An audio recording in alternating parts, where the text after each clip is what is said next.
Hi, pessoinhas do meu mundinho encantado, tudo bom? Se você não estiver bem, eu espero muito que você melhore.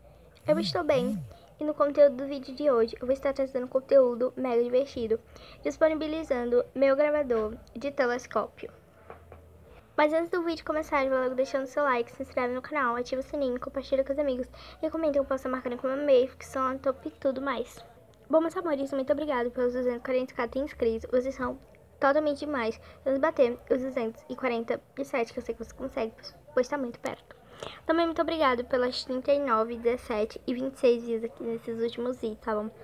Vamos ajudar a bater as 40, pessoal, só uma, as 20 e as 30, tá bom, gente? Que eu sei que você consegue. E, gente, eu tô muito feliz porque a Reilunes comentou no meu vídeo. Muito obrigado, Flor, tá bom, gente? Você é uma perfeita. Muito obrigado pelas 889 views aqui sobre o nosso canal. Vamos bater as 890, que eu sei que você consegue, pois falta só uma. E, gente, sério, a gente tá cada vez mais perto de bater 1k de views aqui no sobre. E eu fico, tipo, muito grata. Então, meus amores, é isso. Bora pro conteúdo do vídeo. Bom, gente, corre aqui no meu Insta pessoal. E muito obrigada pelos 443 por lá, tá bom? Vamos ajudar a bater os 445, eu sei que você consegue, está muito perto. Também aqui no meu PC pro Nubro, no meu IG de materiais e no meu outro Insta pessoal, tá bom? Então é isso, meus amores, bora pro vídeo.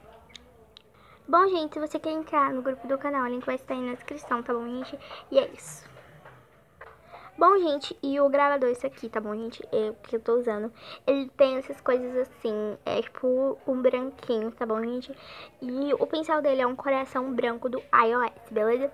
E aqui normalzinho, não tem mostrar toques, mas eu já ensinei como ter um mostrar toques sem precisar de nenhum aplicativo aqui no canal, tá bom?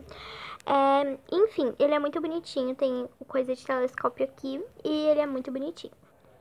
O link vai estar aí na descrição, é pelo site do Mediafire, tá bom?